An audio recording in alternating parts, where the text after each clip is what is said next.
somebody's shooting at you, and you know it was real. Yeah. You know, we was there for a full year, and we did lose a couple my battle buddies. But we were all going home. We thought we were going home anyway. So, but in the wee hours of the night, you know, we got extended. It's when I graduated from air assault school, you know, jumping out of helicopters. Oh, hold on. See, you ain't even get to that point. Oh, yeah. Yeah, hold on. Go ahead. All right, go ahead. It was, so the very last day, the very last thing you do, you got to do a 12-mile foot march with like 80 pounds on your back. You know, so you literally you got to do it like in less than 3 hours. Now I was really afraid. Yeah. You know, I didn't think that I was gonna make it out of there. I didn't think my friends, the ones that I had left, were not gonna make it out. You know, because we got attacked constantly every night, for a good 2 or 3 weeks. Wow. And so I said, well, you know, this could be it.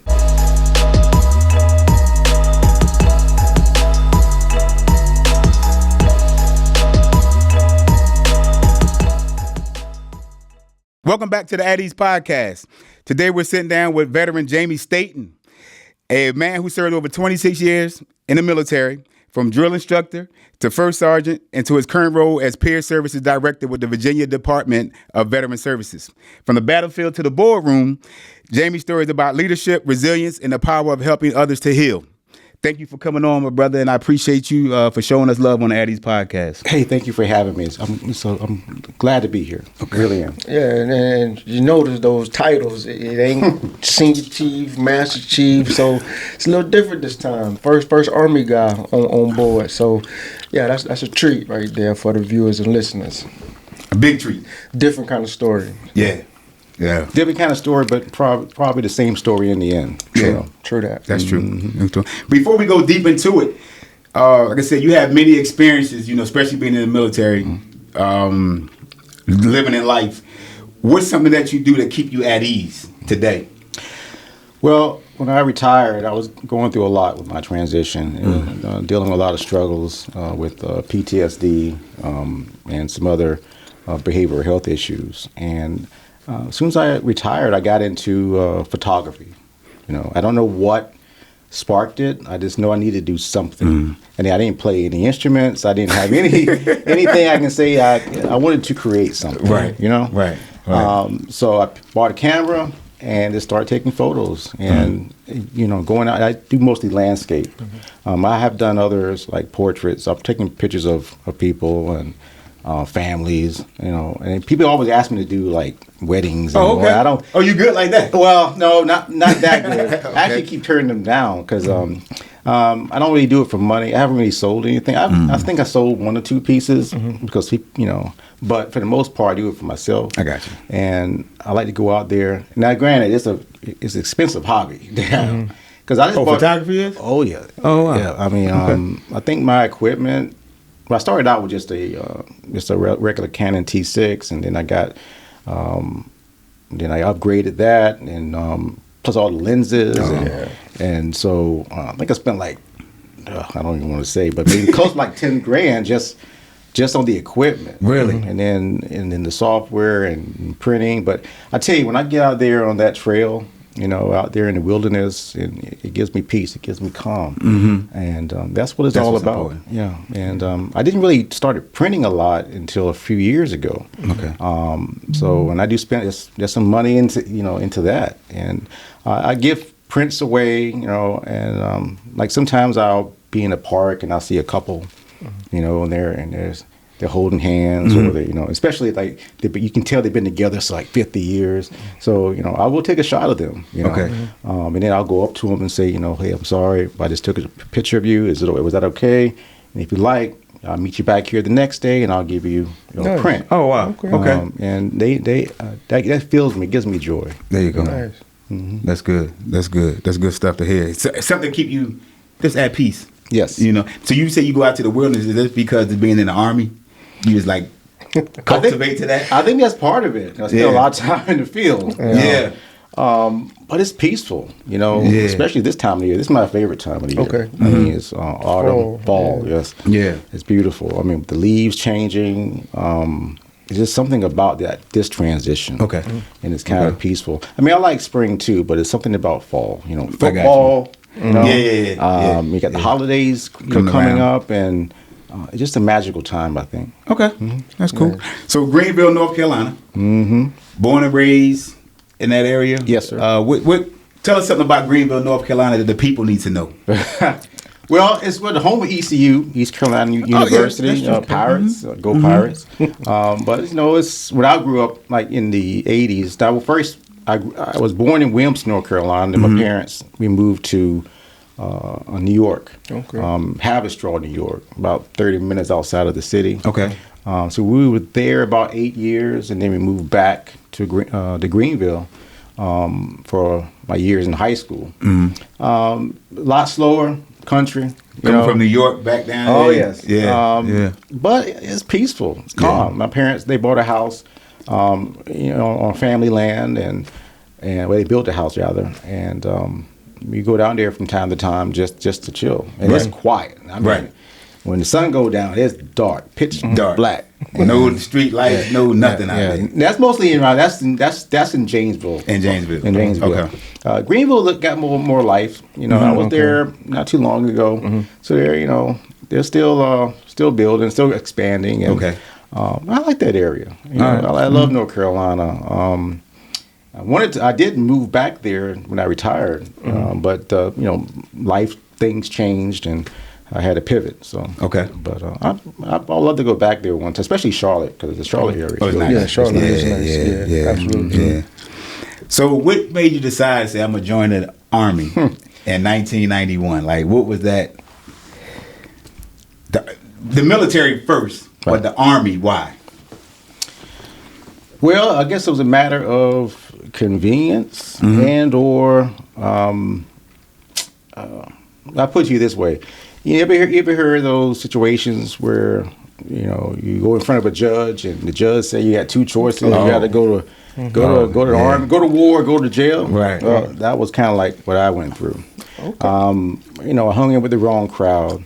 It's this cliche story, but I was just doing stupid things. Yeah. And now my father, he was a cop. Yeah. On top of that, and I think that's what, like, growing up, your father being a cop in a small town, and people like the kids didn't really trust me. They thought I was snitching. Yeah. And I didn't. But I was like probably the worst one. But So you making all the noise in the quiet town. Yeah. You just tell us how quiet it was out there. Well, I was more low key, but when I did mess up, I messed up big. Right. And everybody knew it. My father, when I was junior, he wanted, he tried to make a man out of me, so he wanted me to go to the National Guard. So at 17, he and my mom, they signed me up to go to the National Guard. So I was still in high school. So the summer before your senior year, Yes. I know a couple of people who did that. Oh, well, I never knew that. I never knew that was a thing. Oh, yeah, it's called delayed entry program. When you go into the National Guard. Yes, but you can do it as active as well. You can join at 17 with guardian's permission. You could do basic training the summer before the senior year. When you graduate, you move out. Oh, Yeah. wow. Okay. Okay. And so my father took me to the armory, say that, you need to do something because on your current path, you're going to be go to jail, you can be in the grave. Right. So I didn't really care. I didn't even want to pass the thing, the ASVAB. Right. And I was just but I passed barely. So I got into the National Guard, went to basic training. It was an eye opener there. Oh yeah. So, being that we is Navy centric, the Army, that was the only choice he gave you. No other options. I think because of the National Guard, because transition. they had an armory there. Yeah.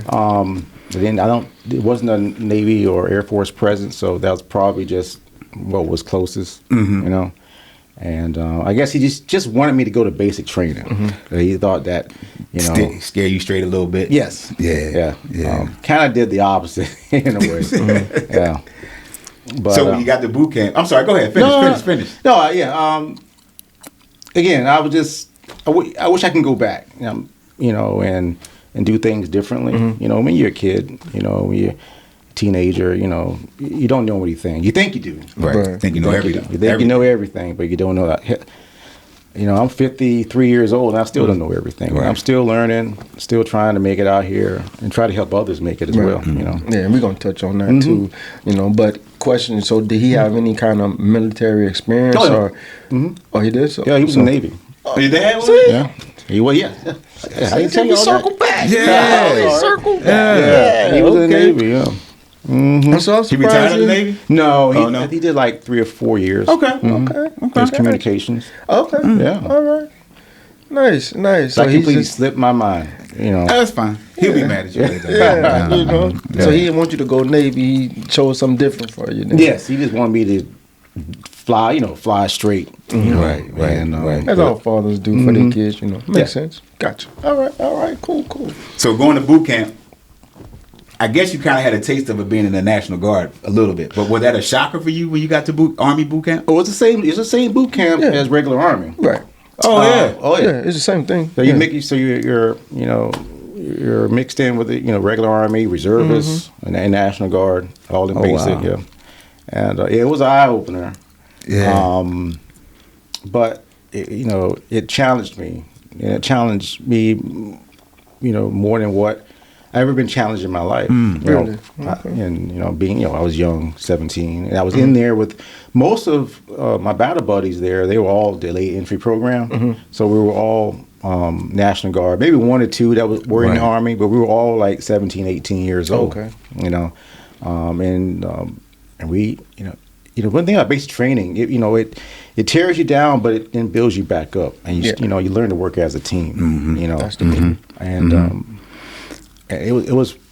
I enjoyed my time there. I got in trouble a little bit while I was in basic training. No, say it ain't so. Yeah, I tell people don't notice. Yeah, I was kind of like a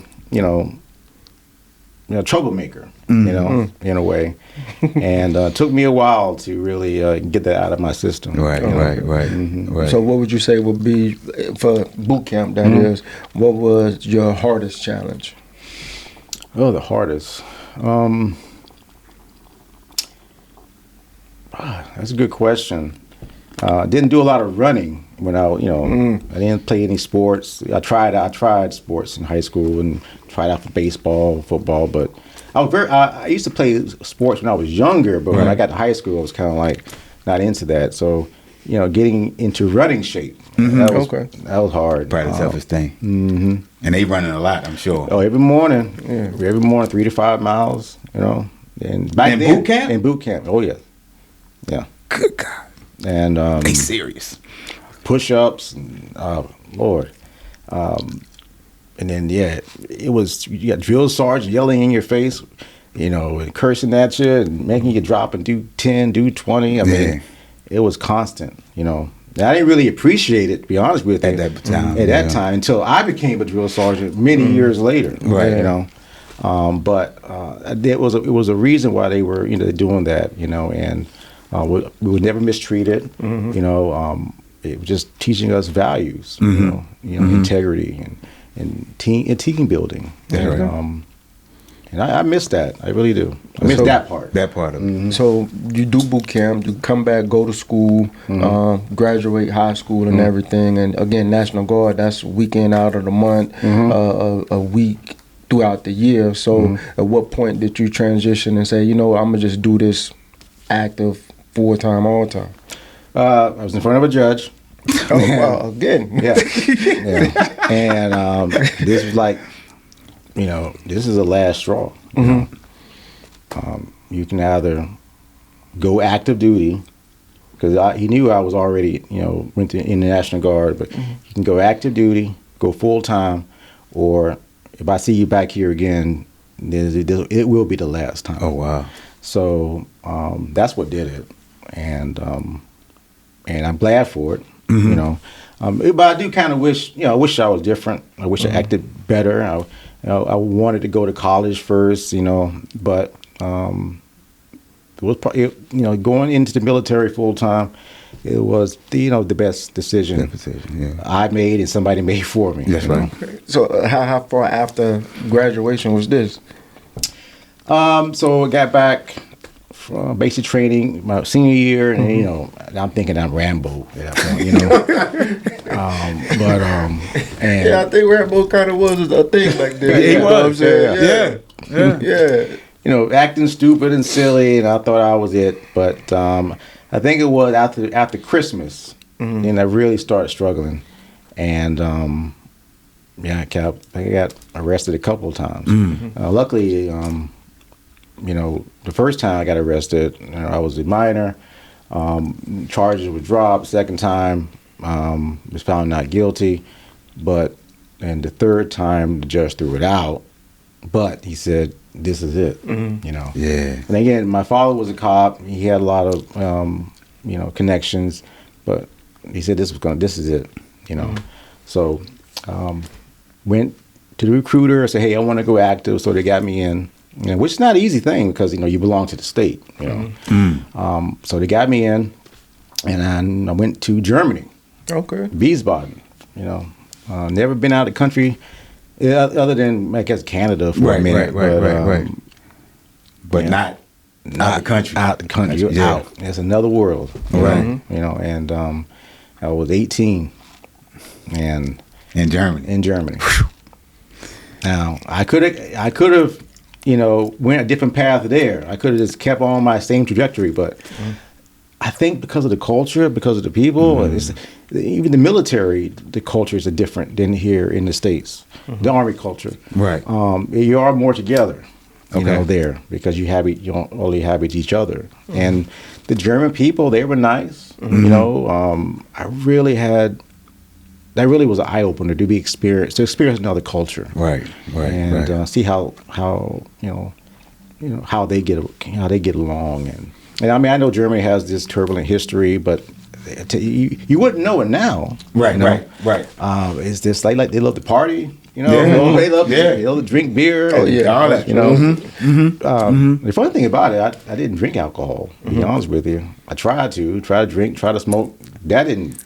Wasn't any vice of mine. I drink now, believe it or not. I just drink some wine every now and then. Right. But back then I didn't drink. And I tried to drink beer, and their beer is like it's black. Yeah, it's that's black. kind of like what they do, what they're known for.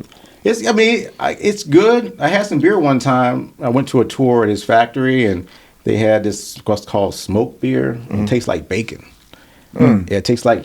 It's like pork in it. I don't know how they got that flavor in there, but it was good. But like I said, that's what got me to understand life, and seeing another part of the world. Now, for the viewers and the listeners, what was your MOS or your rate? So I came in as a 92 Alpha, which is logistics. Fast forward many years, I had a secondary MOS as a 35 Fox. That's in Army intelligence. It's really just doing a lot of notes, a lot of documents. Right. So nowhere near Rambo. No Rambo. No story. I mean, I have some stories to tell that in Afghanistan that I did a few things, and but not really that exciting. Right. But I say exciting. I mean, we was in combat. We but everybody was dealing with that. Right. Yeah. But Germany. I was in Germany for like 8 years total. Okay. Yeah. Okay. Yeah. So I came back to the States. Went in right here, Fort Story. So, I got married. My then wife, she had our son. He had some medical complications. They were still here in the States. So they had to rush me back because his windpipe was shrinking. Oh wow! So he had some, when he was born premature, and he had some health issues. So I came back. They sent him to the children's hospital over here in Norfolk. Okay. And he was there for months. Oh wow! And so CHKD, I think. Is that what you're talking about? I believe so. Yeah, yes. yeah. Okay. And so they had to. I think I got transferred back over here because I didn't do my full tour in Germany the first time. So I got stationed here at Fort Story, Virginia Beach. Yeah. Yeah. So were they in Germany with you, or did No, they never came to Germany. Okay. No, they never came to Germany. They were. We was in the process of bringing them over, and then he got sick. Okay. So you joined. We had like the Iraqi war was going on. Like wars was going on during that time. It just ended. It just ended. It just ended. Now my National Guard unit went. They went over there, but I was still in high school. That's Right. why. That's the only reason why I didn't go. 91, Okay. 92 time frame. Yeah. Yeah.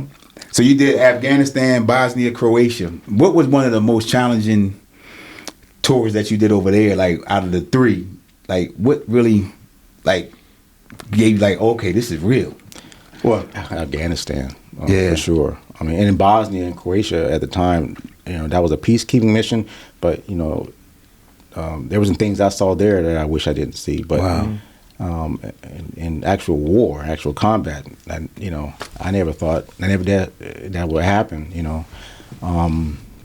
I went to Afghanistan the first time in '06. I was stationed at Fort Drum, New York first, and then my unit went to Afghanistan, and it was an eye opener. It's definitely when those rockets come flying over, and that you realize somebody's trying to kill you. Yeah. And been on a bunch of convoys. And I was attached to a like Army intelligence unit for a while.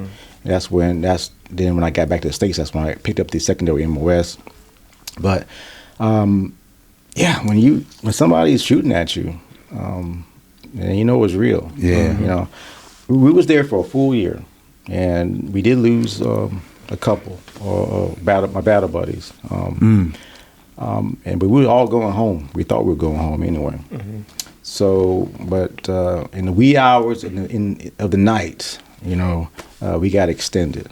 And we already had like the Vanguard and advanced parties already went back to Fort Drum. We had people in the air and some already touched down. And they had to turn around and come back. Wow.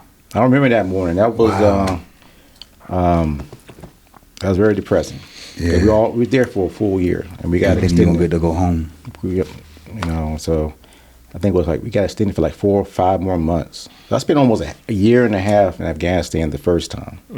And to answer your question even better, the most challenging was being away from family, and because family dynamics change. They change when you go to the field, or we go out on on the boat, on the ship for like 6 months, right? But a year and a half, that's a lifetime. Away. That's a long Yeah, time. you come back and it's completely different people. People different. I had two divorces, and it primarily because of my time in the military. Because I was away a lot. Yeah. So when you originally leave and they tell you it's just going to be for a year, and then they kind of sneak that in on you like that as you described it, how long does it take for you to kind of get your mind right? Because again, like you said, it's people in the air, people already on the ground. For us being, like you said, out on the ship, we prep for that mentally. And there's times that, being out to sea, we get extended as well. My last deployment, it was like an 8-9 month deployment. And even leadership, again, I found it hard for some leaders to kind of adjust. Some didn't. Actually, so for what you was doing, out in the field and having to be combat ready, and you kind of depressing because again, even a week or two prior, you kind of starting to like, okay, I'm going home, and then you actually see people leave to go home. Right. So how difficult was it to get back in that mind frame, like we out here? And did they tell you? The second part of that is, did they let y'all know, like, okay, you extended for this long, or did it drag on and drag on? Well, to answer your second question, it drug on, but it was like we got out the next morning. They got in formation and said, the orders came down that we're going to be here a little longer, and they wouldn't say how long. But then the rumors were a month, 2 months, ended up being close to 5 months. But I can tell you that morning and that week, I mean, myself and a lot of my battles, we were just in a fog, you know. Yeah. We were like zombies. It was shock, you know. And some couldn't hack it. I mean, not hack it, but it's not a good term, but they couldn't. It was draining. Mentally, It's draining mentally. You know, because that's the worst that's time. real. Yeah. Like I've experienced both, where it's just like, okay, we're going to extend for this amount of time, Right. and I experienced the second part too, where it's just like, okay, we're going to extend to this time, and then like a week before that, it's re-extended again, and they can be very, very challenging. You know, very challenging. That was, especially many of us, our first deployment. Wow. This was our first experience. Yeah. You know, and then right after that, so now we got extended, and then we start getting attacked a lot more. We had more rocket attack. I mean, it's almost like they knew. The enemy knew that we got extended, so they knew our morale was probably low. We kept getting attacked night after night after night, and I wasn't scared. Pretty much that first year, I mean, there was some scary moments, but now I was really afraid. Yeah. You know, and I didn't think that I was going to make it out of there. I didn't think my friends, the ones that I had left, were not going to make it out, you know, because we got attacked constantly every night for a good 2 or 3 weeks. Wow. And so I said, well, you know, this could be it.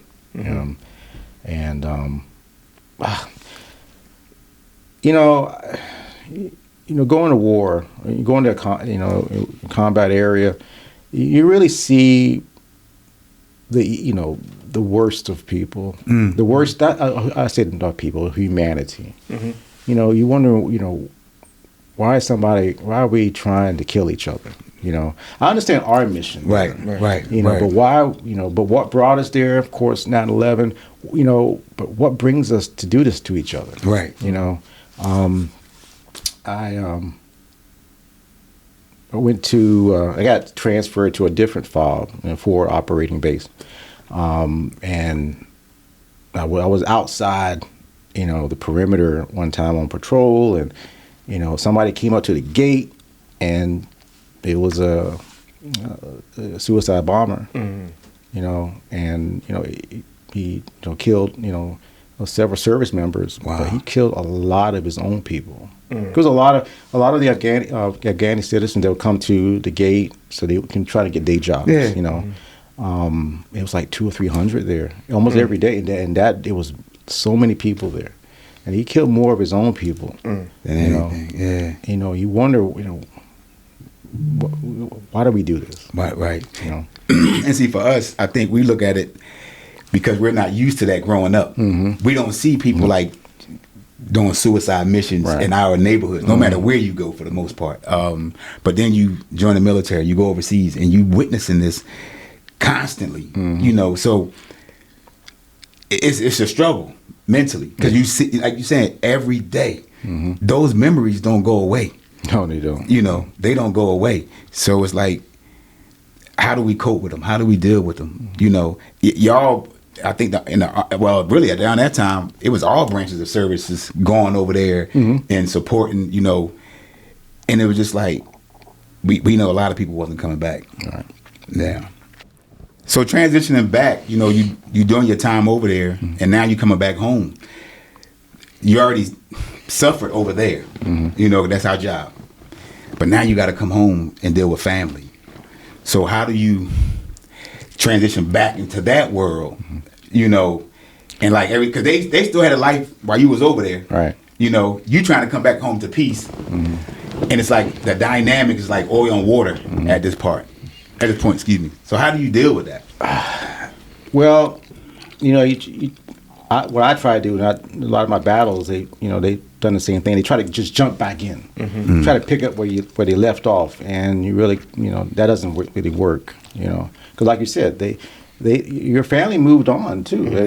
You've grown, they have grown. Yeah. And we grew up, but the problem is you're growing apart. Correct. And it was it didn't take long to after I got back to knew that my marriage was over. Oh wow.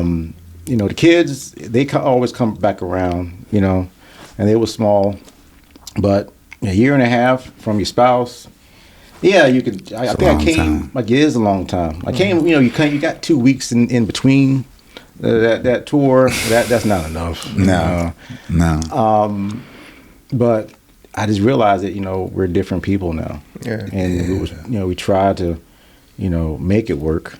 We tried to we did therapy. Yeah. And I really wasn't big on therapy at the time, but want to try something. Right.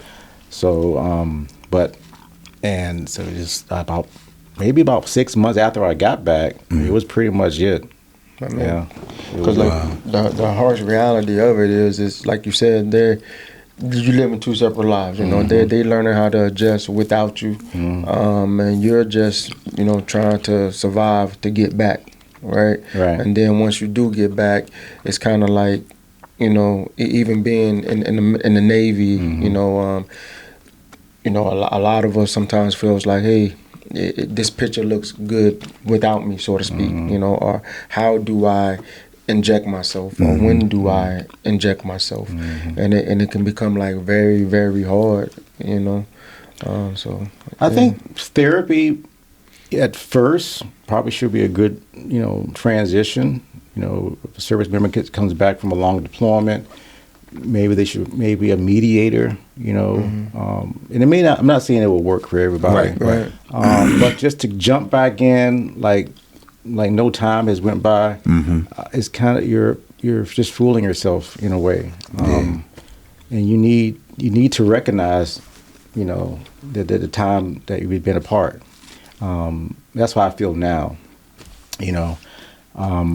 So went through that marriage. And I said, well, that's going to be it because, and I love, being a family man, being married and all that. But the military is just difficult for all branches. Yeah. Divorce rate in military is over 50%. I think it's more than that now. Pretty high. It's pretty high. And it takes a lot. It takes for that family member, for that spouse. I mean, they're dealing with this too. Yeah. So I don't want to forget about the spouses. They have to take care of home. Kids. Kids. Like I said, they're learning to survive. House, car. Socialize. Just having a peace of mind. They don't really get a break. Right. So let me ask you this question. Back then, when you did come back home, was there programs available to help with the transitions back then? Do you remember? They probably were, not as much as they have now. It was pretty much I had a little different situation. So my spouse and they were living in Virginia. While I was stationed up in Fort Drum. Yeah. Okay. So that was a whole nother issue. So right, you still not even close to them when you come back. Yeah. Right. So that didn't help. So but I had to do it all over again. I think I would have tried to lean into therapy first. Before you go on deployment. Before. Yeah. And after. And after. And it takes a village. You need help from family and friends as well. But again, it does take a special couple. It takes to be be a military family, to raise a family while one's in the military. And I got to hand it to our spouses, that are married, to a service member, because again they're dealing with a lot, and a lot of times they fall under the cracks, so nobody really thinks about their sacrifice. And at the time I was angry, but I do later on I understood. I understand. Right. I think right now how we look at it, especially like our generation, therapy wasn't a thing that we were proud to do. Right. Because it got looked upon as, you going to therapy? You look kind of weak. Exactly. You get that. And then, especially if you have a mindset of, well, I'm not saying I'm cocky. I'm just confident in what I do. So I understand I got a job. Him and I talk about this a lot, about balance. You know, military, family. There is none. There will never be one. Right. Either you're going to pick a side, you know, point blank. So as much as we want balance, 50-50, it's just not right. Right. You know, it's not there. So doing all of that, you know, going to being a drill instructor. So you was going from being that young, you know, Punk. private, you know. They both start with a P. Yeah. Private to being that instructor. Like, how was that, you know, Wow. getting the transition to new, you know, soldiers to come in and, like, how was that? So when I got back from Afghanistan the first time, I checked my military email and then say, hey, you've been put on orders for drill sergeant school. You know, like what? You know, and I was like, at the time, I think I was like 32, 33. And I was like, I don't know if I can do this, you know? I mean, be a drill sergeant in basic training. Yeah. You know, it was a time we had drill sergeants in advanced individual training, which I think, you know, a lot less stressful. Right. But basic training, you got to be on it. You know, you're a subject matter expert on all things military, all things Army, I was scared, you know, before I went to that school. Really? And that school is no joke. Really? I'll tell you. They PT the heck out of you. Yeah. I mean, it's like basic training on steroids. It was at Fort Jackson, South Carolina, and it was 10 weeks, and it was hell. Yeah. I'm not going to sugarcoat it. Right. You have to memorize so much doctrine, and you have to, you call these modules. So every movement, you know, like marching, drilling ceremonies, you got to teach it to the privates, but you got to teach it in word for word, right? How it is written. Yeah. You know, that's a lot of information. And so you're physically exhausted, you're mentally exhausted. I mean, you're just constantly walking around. People just talking to themselves because they're trying to recite, you know. To keep it in the head. To train the head. But I tell you, when I graduated, when we graduated, and you put that brown round on, I tell you, it makes it worth it. I tell you. But I was still kind of apprehensive. Like, okay, now I'm going to be sent to Fort Sill, Oklahoma, and I'm going to be in basic training. Right. You know, I made it through the school, but now I got to teach. You know. Okay. And you was teaching a certain MOS, because I was under the impression that you was teaching. No, you was a drill instructor at in South Carolina at Fort Jackson. The school was in South Carolina, but I did my drill at Fort Sill, Oklahoma. Okay. And that's all. It's just basic training. Okay. You know, so you teach your physical fitness, marksmanship, and map reading and all that. Okay. Yeah. All combat skills. And I tell you, when I got there, I got around these drill sergeants that's been there for a while, and we did our first pickup, the very first pickup. And I'm new, okay? And so we got these privates back up in the bay, and we got them all lined up, okay? These drill sergeants start yelling and screaming, I mean, loud. It was scaring the hell out of me. You know, I'm like... Yeah, you on their side. Yeah, I know. Yeah. Oh, it was a shock and awe on that, And now I'm a drill sergeant. I felt like it was worse than I was when I was a private. Right. Because I went to basic training at Fort Jackson, and then I got taught at Fort Jackson as a drill sergeant, and I'll talk about this in a minute. I went back to Fort Jackson, and I taught at the Drill Sergeant Academy. Oh, okay. Okay. But in Fort Sill, basic training, I don't think I can scream and yell and like this. I mean, I'm not a choir boy, but it's just like, I don't think I can do this. Well, believe me, you can do it. You do it. I mean, but I don't believe in abuse. I don't believe in just calling people names, and they were really strict on that, verbal abuse. You don't want to do that now. I'll be dropping F-bombs all over the place, but I'm just not directing at them.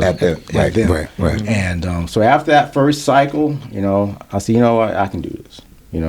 Luckily I had a great team to teach me, show me the ropes and all that. And then the very next cycle, and I was in charge. Yeah. And and that was like the best time of my career. Was being a drill instructor. It was fun, and I mean, I ain't like the hours. We got up. I had to get up at 3:30. Had to be there at 4. Wake them up with the trash can and all that. Right. Oh yeah. You don't get out. You don't get home. I mean, from 4:00 till 2100 at night. 9:00 at night, and then you got next morning wash and repeat. Sometimes you don't get no days off. Wow. You're just working 7 days straight, 16, 18 hours a day. But I'm not a morning person either. But it was just fun. It was fun. It was fun. Yeah. So I got a question.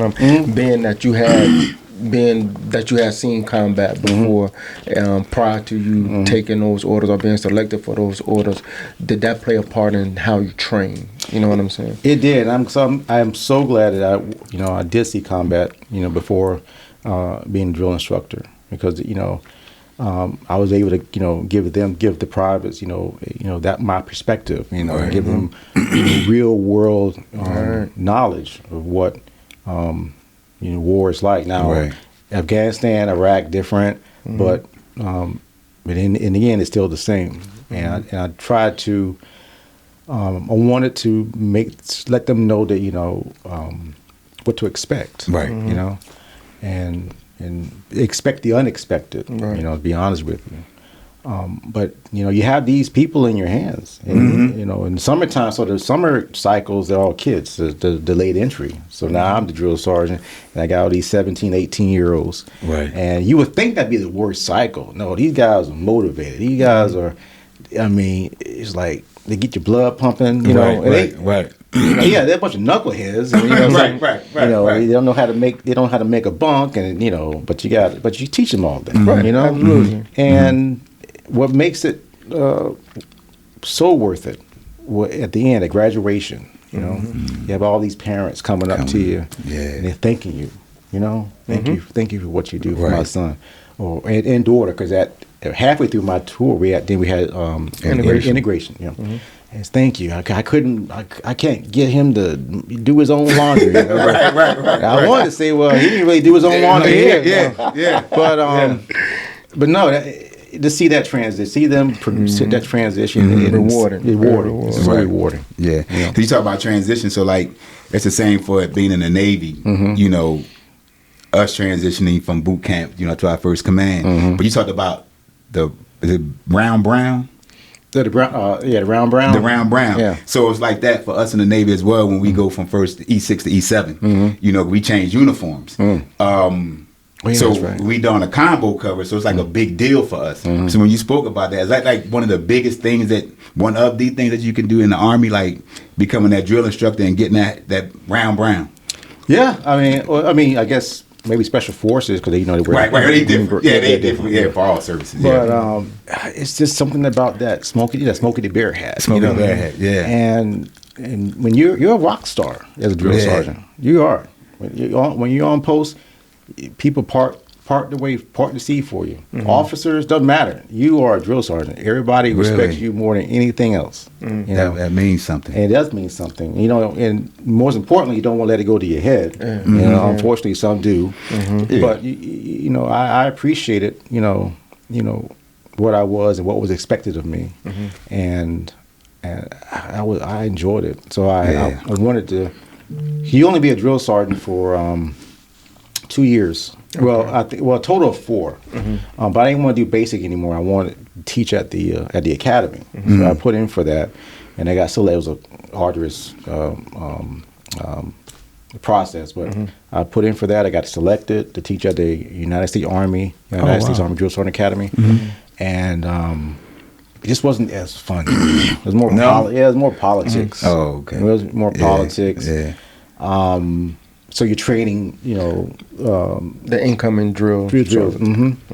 And a part of me wish I would have stayed, in basic. Right. But I just had a lot more fun doing it. But at school, you're in the classroom. And don't get me wrong, you're doing a lot of physical fitness. You're doing the exact same thing you can do in basic. Right. But it's just a different way, different teaching style.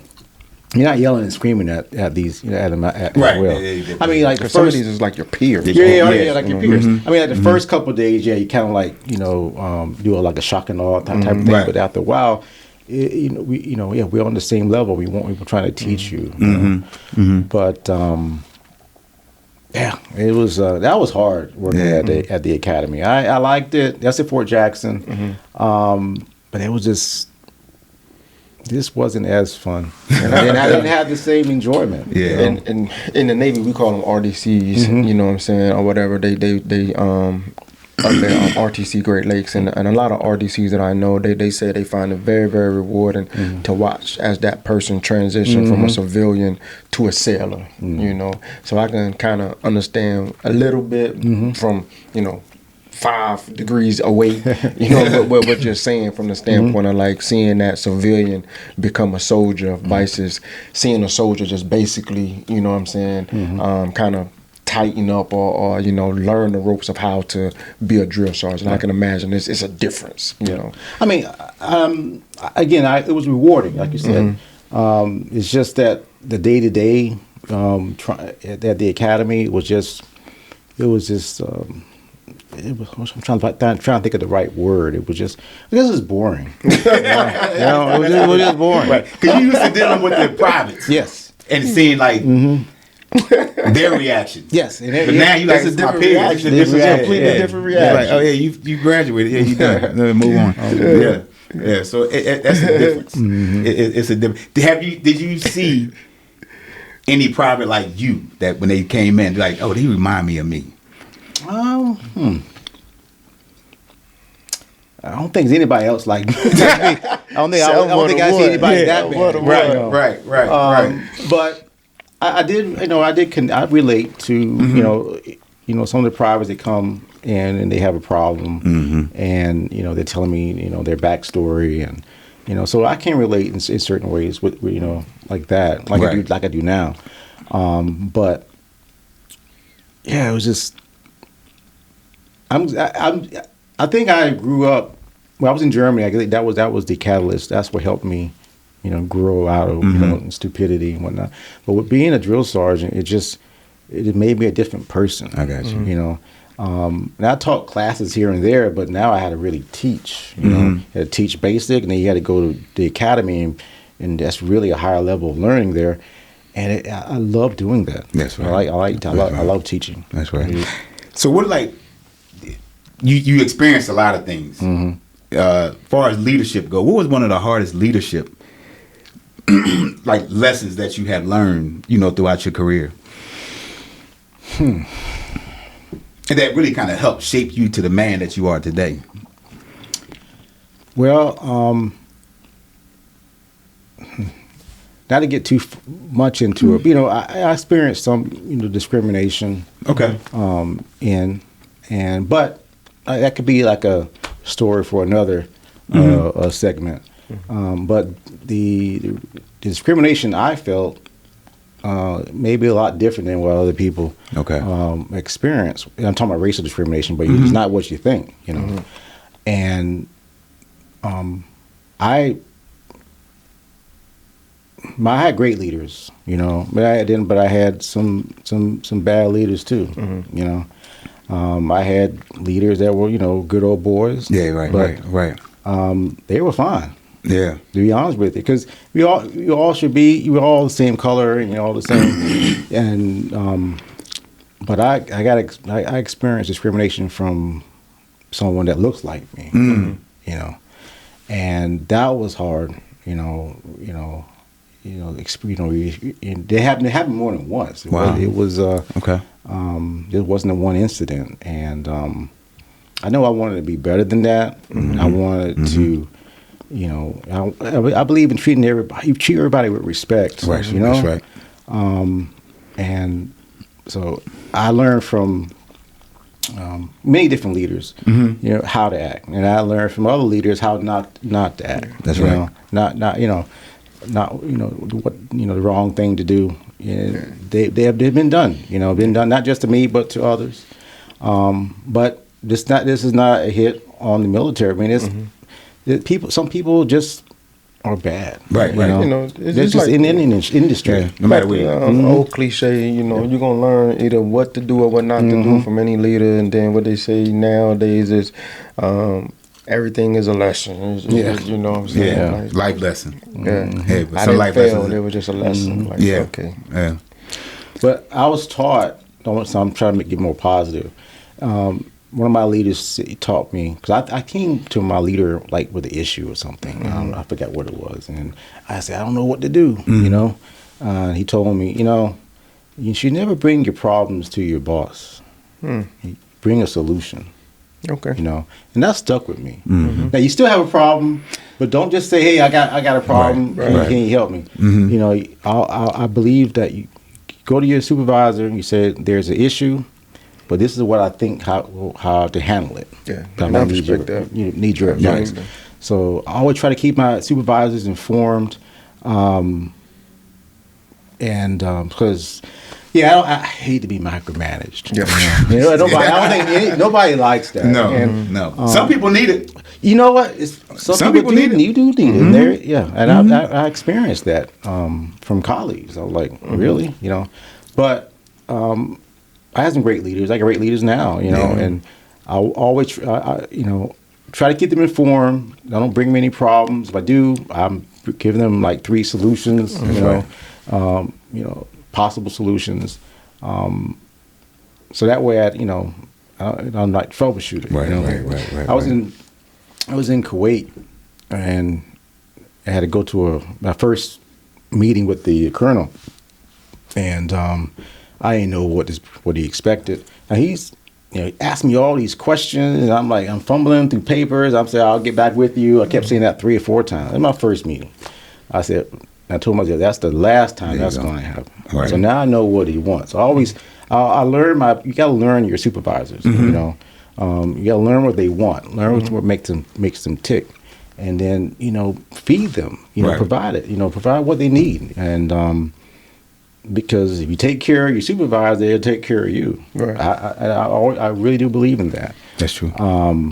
And so ever since then, I already knew what to brief, and I would brief everything this person needed.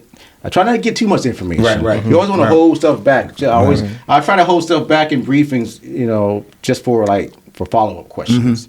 But normally, in my briefings, I brief so much and it's very thorough. I believe I rarely get anybody to ask me anything. Okay. And I got taught that too by a leader. This is how you want to do in briefings, and when you got to train your boss in a way, but train them to know you, to know what your capabilities are, and never leave them in the dark. Yeah. And before we kind of pivot and transition to, your current role and what you're doing as far as giving back with the VVFS, you did 27 years. 26 years. So when did you know it was time to transition? And that's funny you asked that. I was going up for promotion to E8. And I got my packet ready, and I submitted everything, my photo, and I looked in there, just checked the status of the packet, and then I went in there, it was blank, there was nothing in there, and there must have been some meal print message that came down about if you came. So I came. If you come in at that time, they were doing a lot of downsizing. Okay. Drawdown. So I got caught up in that. So they didn't look at me for my second look for E8. Oh wow! And that was kind of so. But I can stay in. The message said, "Well, you can stay in 4 more years. We're just not going to look at you for a promotion." Wow! And I'm like, hold on. Yeah, another 4. Yeah, you don't get promoted. That's a lot. That's a long time. So I said, "That's it." I put my retirement paperwork in that day. That day, I started the process that day. Wow! And it was the second best decision I ever made. That was it was time for me to go. Wow. That was it, and I'm glad for it. Because it led me to this spot right now where I'm at in my life, and I'm very thankful. I'm thankful for my career and the connections I made, the sacrifices, but the service. I believe in serving others is very important. Like I said, it fills me up. It's rewarding, and so I want to do something else. I knew at the time I didn't know what because I didn't really think about retiring. But luckily, I mean, it's like an 18-month process. I think at that time I did like a 12-month process. So because I wanted to be out, I didn't want to stay in anymore. I was done. Right. In the last job I had, I was a sexual assault response coordinator, and I did that for 5 years. And I was already getting burnt out on that. So it was time. Yeah, it was time, and I'm happy. I'm happy. I went to all the briefings. I tell the service members, don't skip those transition briefings. They're very important. I didn't know how to write a resume. I didn't know about how to conduct myself. I know how to conduct myself in a military board, but now you got to do an interview. Resume writing, and I took all those courses before I retired. Okay. So after 26 years of faithful service, you a veteran now. What was that first day like you actually done, and you're a veteran? Like what was that? What was that feeling? It didn't really sink in, because you've been in so long. That's all I knew. Luckily, right before I went on my terminal leave, I got a job. So I got hired at Wells Fargo as a business account specialist and outreach coordinator. Well, at the time, just a regular account specialist. And I didn't know anything about banking, but I just spend money. Yeah, exactly. I knew how to spend money. I know what having bad credit feels like. And so you know what? So now I can help others. With their finances, and so that was rewarding. But I actually took my uniform off on a Wednesday, and then I was working for Wells Fargo the following Wednesday. A week, 7 days. 7 days. Wow. Yeah. That's 5 What was that days. mental transition like? Like, could you? It was rough at first, only because I was so used to being out and about. I was my own boss at the end of my career, pretty much. So, but now I'm in the 4 walls, and the only time you can leave is to go to lunch, for 30 minutes. Right. And oh wow, I don't know if I can do this. Yeah. But it was the relationships that building relationships with others. My clients come in and trying to solve their issues. That helped. But I really did have a problem even throughout. Up until I left, is I can't leave. I feel closed in. I feel boxed in. So, but that's when Wells Fargo had this outreach coordinator, additional duty. So I jumped on that. That's why then I was able to go out to universities, schools, businesses, that I can give classes on financial health. Okay. And so I was doing that all the time. To get out of the office. Yes. Yeah. So I got out of the office. Yes. Okay. So that was great. I never really felt that the military was in my blood, so to speak. Because I didn't want to be a part of me. I'm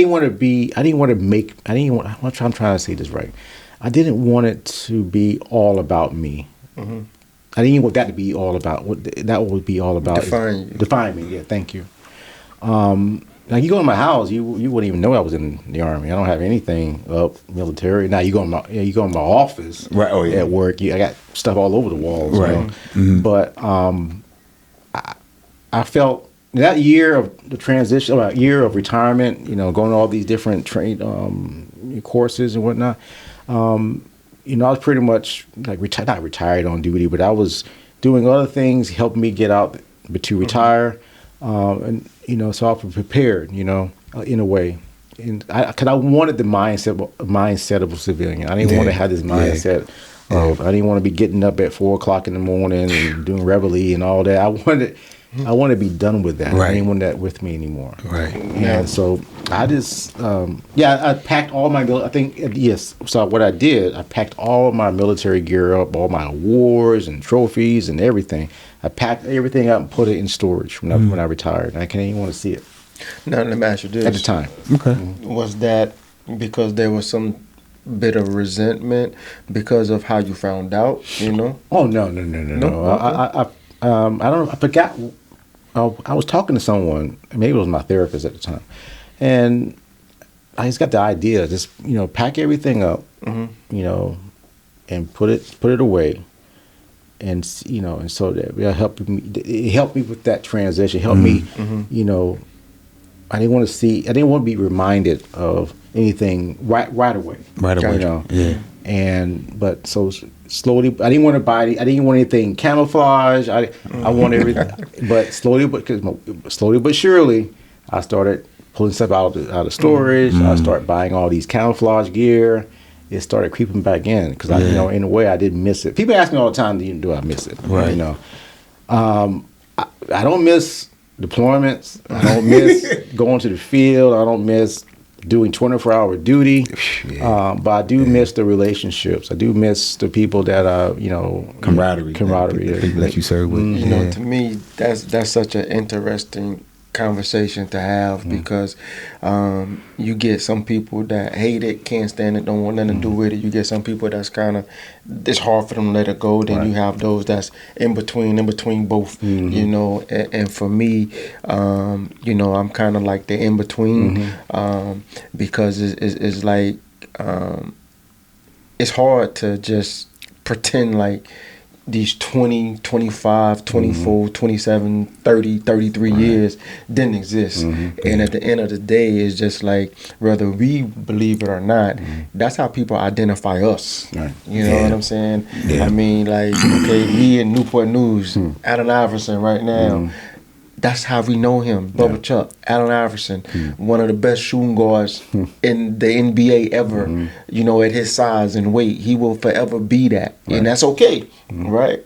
But for us in the military, it's just like, some of us, it's just like we don't want to be associated with that at all, period. And it's just like, but for so many years, this is what you did. And you go home, you're going to always be, oh yeah, you was the one in the army. Wasn't even in the army, right? You know what I'm saying? You went in the army. Yeah. Whatever branch they put in their head, that's you. When they talking to your parents, how's your son that went to the army? Oh, he was in the Navy. They done told him that for 15 times already. He in the Navy. No, the one that was in the army. That's just how they identify us, and to me it's just like, why do we gotta try so hard to pretend like that world didn't exist, because when that VA check comes, we gonna be happy. Oh yeah, I'm happy about that. Well, you earned that. Yes. Yeah, absolutely. You earned that. And to me, it's just like you earn the right to be called a veteran. Right. Because when November the 11th turn around, they gonna be wanting they free awesome blossom. Right. You know what I'm saying? Right. They're gonna be in that long line when you at that cash register and you say, hey, y'all get military discounts. You gonna want it then. So it's just like, hey. You know what I'm saying? Don't be so mad about it, Yeah, I used to not ask that. When I go to restaurants or stores, I never ask. At first, I didn't ask. Yeah. I ask now. Oh, yeah. Every time. Yeah, I don't let that everywhere. I don't. Really, I don't. I be forgetting about it, to be honest with you. I let her pull it out. Yep. Except for when I'm traveling, like when you at the airport, be like, actually, do they go first? Okay, I don't gotta pay for this baggage. Okay, but go ahead. Transitioning, right? Because you don't got the jacket on just because it look nice. You know what I'm saying? Even though it do, but peer support, peer services, right? That's something that a lot of people might not know, understand, or whatever, but to listen to your journey up until this point, it seemed like this was what you was made to do, you know what I'm saying, because of everything that job entails and you have to do. You've been through so many different spectrums, like kind of like seen it all, done it all, so it's kind of like you're the perfect person for it. So for the listeners and the viewers, explain to us what it's about. Well, thank you. This is my dream job. What I'm doing right now. So I work for the Virginia Department of Veterans Services, and we serve, Virginia veterans who are members of all branches of the armed forces, to include the National Guard and Reserve. And so we help veterans. We have different service lines. One for, of course, filing, benefit claims, VA claims. We can help you with employment. We can help with education. We have a cemetery, Virginia Cemeteries service line. We also have Virginia Veteran and Family Support. That's what I fall under, and we help Virginia families. Okay. And we have over 700,000 veterans living here in the Commonwealth, and this is like the 6th largest veteran population in the country. Oh, wow. Yeah. 6. 6. Wow, what's number 1? I'm sorry. What's California. California? I believe it's California. It's between California and Texas. Texas. Yeah. Okay, I can see Texas.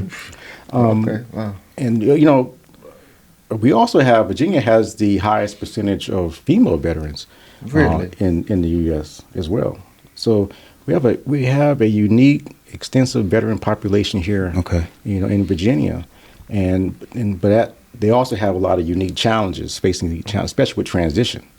And like we talked about earlier. And a lot of times people don't, veterans or families don't know where to turn, don't know what to do, and they feel like nobody can understand what they're going through.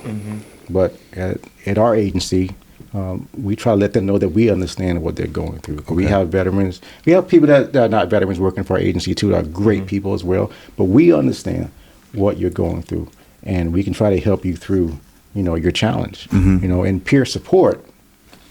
So when I came in the agency, I came in as a veteran peer specialist, and basically what we do is we just help veterans that feel like they're stuck in their life. They're dealing with some significant behavioral health issues, PTSD or TBI, but there's some other things. It doesn't necessarily have to be about their trauma may not be associated with combat. Okay, trauma is trauma. Right. And so we're dealing with veterans that they're dealing with struggles, and we're trying to help them. Try to identify a goal to reach and try to get them to a point in their life where, they can function. Because, we have a lot of clients, and we have a lot of homeless veterans here in Virginia that we're trying to help. And that's what we do. Now, we are the state. We're not the big VA. Right. So we are the state agency, and we stay busy, and we won't stop until we touch and reach every single veteran here in Virginia, so they know who we are. A lot do not know who we are, and I didn't know about the agency until I applied for it. But in peer support, we inspire veterans in their daily management of living. As veteran peer specialists, we are charged to be role models, provide hope and support, coaching, mentorship. Right. And we empower, and give education, and this is achieved through our shared experience as veterans, and because it's a struggle as we talked about earlier. We have veterans dealing with many different issues, and they're just trying to help them. Okay. I gave this briefing the other day. I say that we're more like in peer support. We're like more boots on the ground in helping our veterans and their family members. Okay.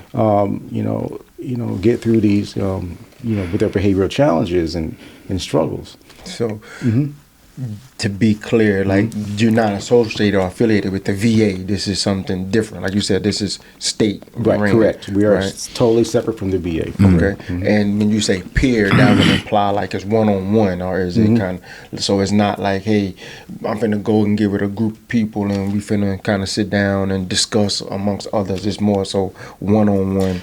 The peer support is one-on-one. However, we do provide peer support groups. Yeah. We do run peer support groups here, and we have one up north. It just started. It's extremely. They're a fantastic group.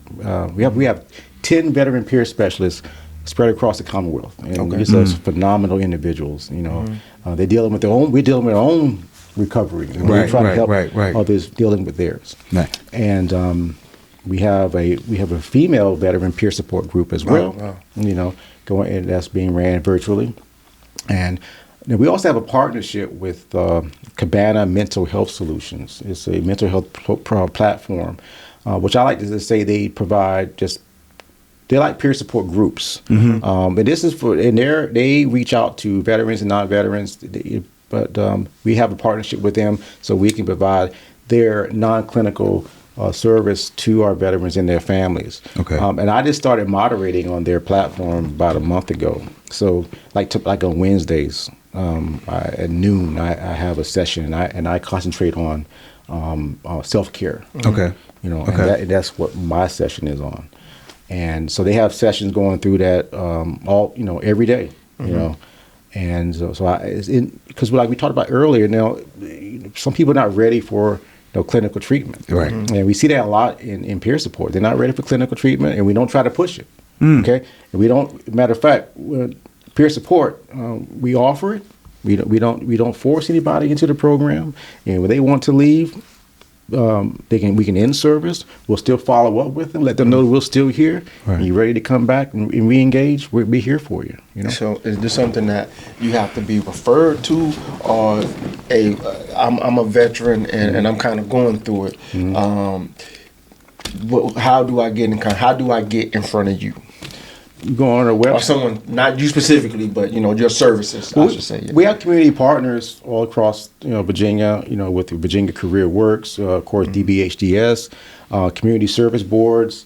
You go in and say, "Hey, I'm a veteran and I need help." They can connect them to us. Okay. But they can also go on our website, Okay. Virginia Department of Veteran Services, and you can log in. You can make an appointment right then and there from our website. Okay. So you don't need to be referred to by a doctor or No, anything. right, It's just, right. hey, you know what? I need to speak with someone. I need to talk to Exactly. someone. And just log on or come straight into the office. Yes, please. I mean, veteran and family members. Okay. Nice. We help veterans again that are struggling with housing.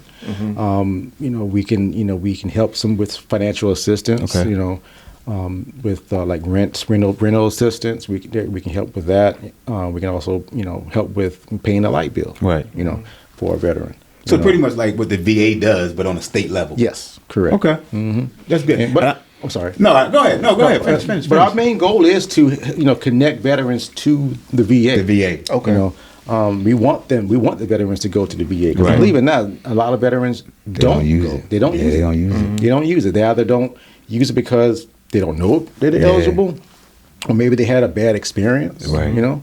There's so many veteran organizations all over the country. There's so many, and they may had a bad experience in one. They may had a bad experience with the VA and I'm not saying it was something the VA did. It's just maybe it wasn't the outcome they expected. Right. So they don't want Right. to try again. Or they don't want to go back.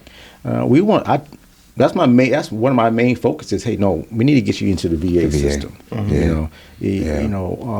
But it's a struggle, especially I ask veterans that I say, maybe are you service connected? And they say, no, I don't need that. There's nothing wrong with me. And, I said, well, but you're in my office, so you need some help. Something. You need something. Yeah. And you may not be hurting now, but believe me, you'll be hurting a few years from now. And you get a little older, you can feel all those aches and pains. If you got injured on active duty, I always try to encourage veterans to please explore that option. Right. Like you said, you earned that benefit. You sacrifice your body for that and your mind. And then one of my initiatives is to try to getting to mental health is to get rid of the stigma of getting behavioral health treatment. Because it is. People feel like you're weak, and then like being in the military, when I was coming up, it's like, suck it up and drive on Right. it, Yeah. put a little dirt on it, and it's better now.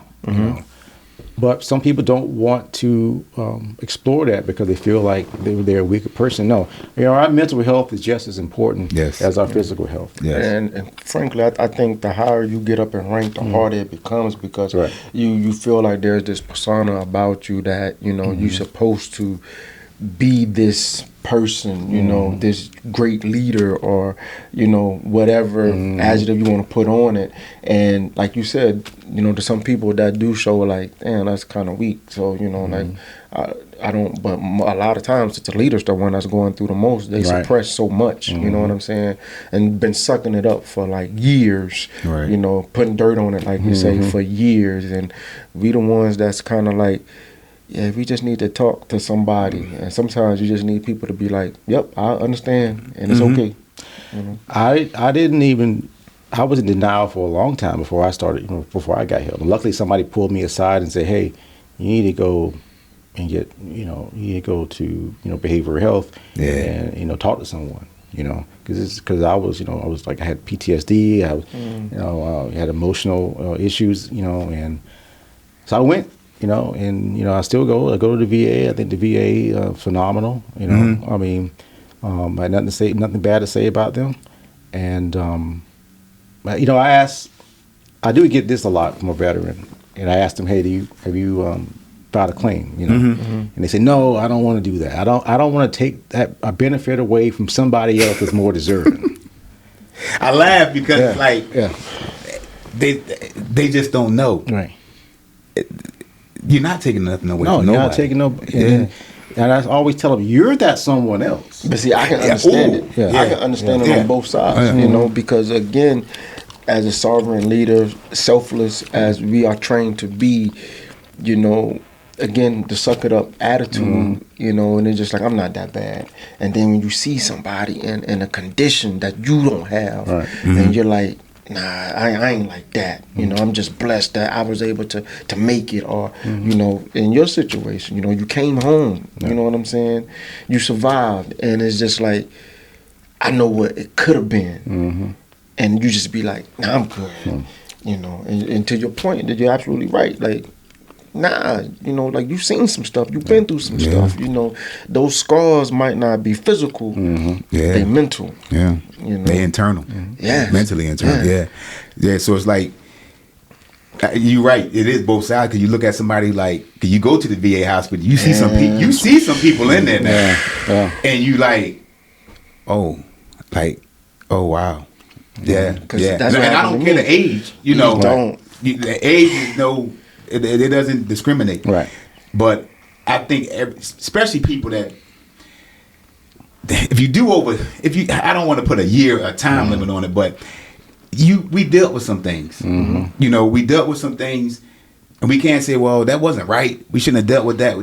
That's our job at that moment in time, whether right or wrong, whatever, how you want to portray it.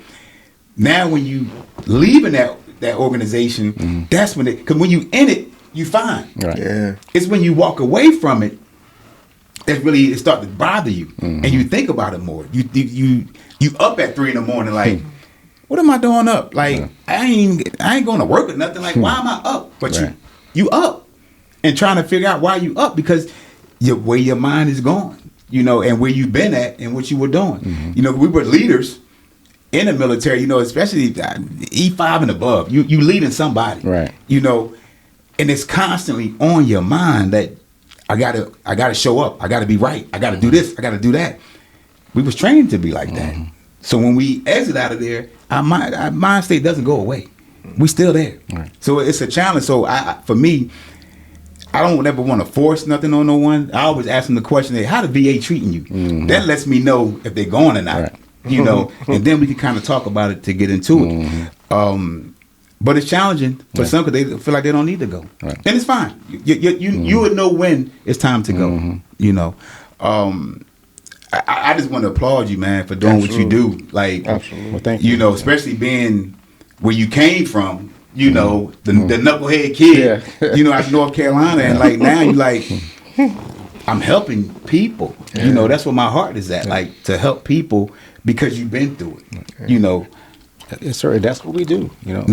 And again, to simplify it even more about like peer support is that we help veterans that may feel helpless. You know, and they're facing, you know, critical challenges. You know, whether it's you know, housing, not having a stable home, or transportation issues, financial, behavioral health support, substance abuse, employment.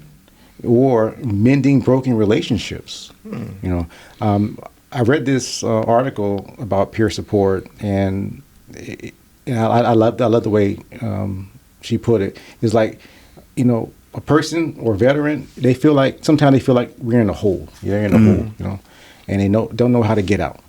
You know, as a peer support specialist, we get down in that hole with them. Okay. You know. Okay. And then together we find a solution to climb out together. That's good. You know? That's good. Okay. And so with the Virginia Department of Veteran Services, right? Again, that's not the VA. That's something completely different than the VA. Peer services is just one of the many things that y'all are able to do.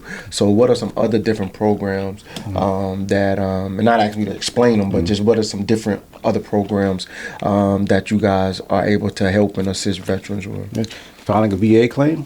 It's free of charge. We don't charge anything for it, and we have some phenomenal VSRs, you know, veteran service representatives that will take you in and look at your case. We'll file it for you. That's good. And be there from the time you come in, from the time it's, you know, a decision is made. You know, you need a job. We have an employment division to help you, you know, find employment. You know. We have a department for education. You know, again, you want to go back to school. You know, there's a lot of benefits out there for us veterans, especially here in Virginia. That you can go back to school, not just for you, but also for your family members. Yeah. You know, we also have, again, if we have we need to be buried. You know, we have loved one buried here in Virginia. We have a cemetery division, and we also manage the Virginia War Memorial as well, right in Richmond. Okay. But Virginia Veteran and Family Support, my service line, again, if we have family members that need therapy, you know, we can help them with that. You know, we can help them cover the costs for that. You know, whether it's individual therapy or couples therapy, that's good. It's needed. We can assist with that. Again, we can assist with finding housing, you know, and again, or keep you in your home, you know. So that is our main function. And again, we want family members. You know, you serve too. You're still serving. We need you need help. Please come to us. Right. And what we would like to do here at these too is, you know, leave the door open, you know, to Veterans Department of Services to, you know, you can come back with some of your colleagues so they can explain some of their programs, whether they, you know, prior service members or not. You know, here at Ease, we love to hear the stories, you know, and hear about your transitions and things like that, you know, but this is just as important, you know what I'm saying? So we definitely want to leave the door open to people that's running the other different programs can come in and sit down and share with our viewers and listeners what's available to them for those that's on the cuffs of transition and for ones who already transitioned and just don't know what's available. Because like you said, a lot of people just don't know. Right. So I know we covered a whole lot, you know what I'm saying, this episode, but before we get out of here, there's a question that we ask all our guests, their legendary moment. That moment in whether it's their career in the uniform or out of the uniform, that they look back and say, you know what, that's when it stopped being a job and I found purpose, right? It ain't about, you know, going in to work every day. It now becomes meaningful. This is about my legacy. This is about what I leave behind. This is about something bigger than myself. And for someone that has done as many things as you have, I am so curious to know, for you, what would you define as your legendary moment? Right, I have so many. I can go back to.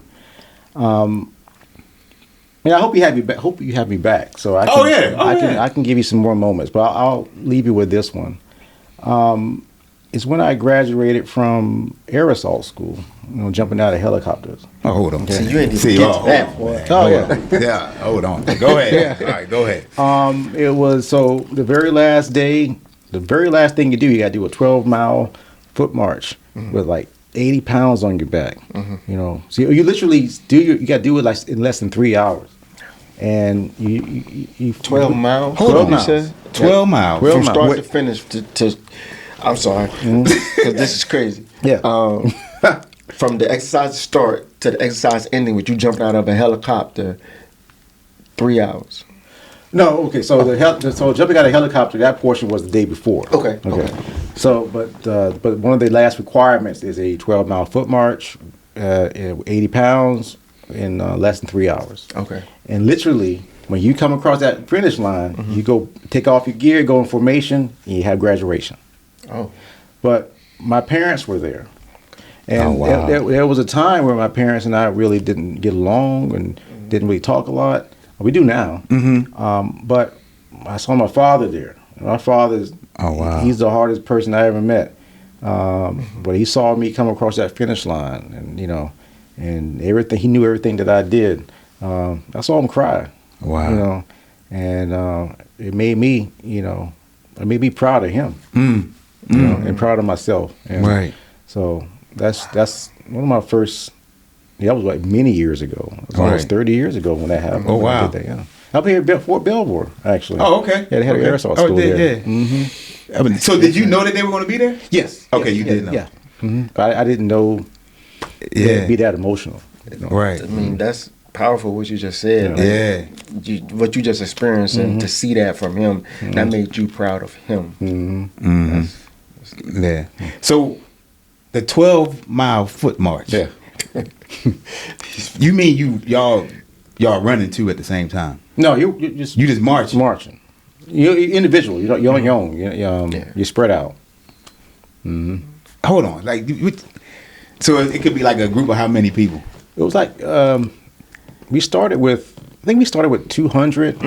Well, I'm going back to like 0 day. We started with 200 because like the day 0 day, you're doing all these obstacles. You got to run 2 miles in your boots. They probably don't do that now. But we lost like half the class that first day because you got to climb ropes. You got to do all this. And you got to take a PT test. As soon as you get off the bus, they didn't play around. So and then you got so you go off the bus, you got to be locked and loaded and ready. Yep. Yeah. Yep. But then the last day they did the foot march. I mean, we were all moving, and I think I lost like 5 pounds that day. Oh man, yeah, it was hot that day too, even in the morning, So I can't do that now. No. What was you eating during that process? Like, was you eating like you just eating minimum stuff, like to keep your carbs going? Oh, I did. You talking about that morning? For the march. For the march? Yeah. No, we had like this huge breakfast. Okay. Ate like this, like bacon and eggs, and sausage and grits and everything. So ain't like y'all out there with MREs and nothing. No. No. We really had a big breakfast and then we had to hit it. Yeah. Wow. So jumping out of a helicopter. Yeah. You was like, oh yeah, we just jumped out of a helicopter. Like people don't normally do that. Well, I wish I would have jumped out of an airplane. I wanted to go airborne. I just never had a chance. Yeah. So the helicopter, it was that was a proud moment again. Because it's something I thought I would never do. Really? That's something. Yeah, right. That's something you normally don't do. Right. And again, when we got, but it was hard getting to that point. It's so much training, and they try to weed you out of this course. One of the hardest courses in the Army. And so that day when we were jumping out of the helicopters, I mean, that was fun. That was. But you can't tell me your heart wasn't pumping. Oh, like, yeah. Yeah, like Yeah. there ain't no way. Whew. Hey, he's smiling right now. Yeah. He said that was Yeah, fun. but how many jumps did you have total? I think we did 3 jumps. Really? Yeah. Parachute. No. So it's called a jump, but you do it rappelling. Oh, repelling. Yeah. I got you. I seen that. Okay. I seen that. But I'm still looking at It make because when you jumping out of a plane, the plane is going this way. But when you talking about a helo, a helicopter, I've been on the airfield about and kind of seen. That's why I seen it at being on the airfield. So yeah, but y'all can have that too. March, like, is it normal for y'all like just to run in boots all the time? Back in the early 90s, yeah. That was they didn't Tore y'all feet up. paying for that now, actually. Oh, I know. Yeah. I bet. Oh man, Cause I know them boondockers wasn't hitting on nothing back in the day. boy, no cushion, none of that. No. But again, man, thanks for coming, man. Absolutely. And I greatly appreciate you for doing what you have done. serving this country, giving back, you know, to the veterans right now today. Like it's needed. Yeah. It's needed. Again, we're going to push this movement just to get them the help that they need. Just to, hey, they're there to help, no matter what you need. You know, financial, health, whatever it is. I always say it's free. You know, when you're getting free health care, it's expensive. So take advantage of what's offered to you. You know. So again, man, appreciate it. Thank you, sir.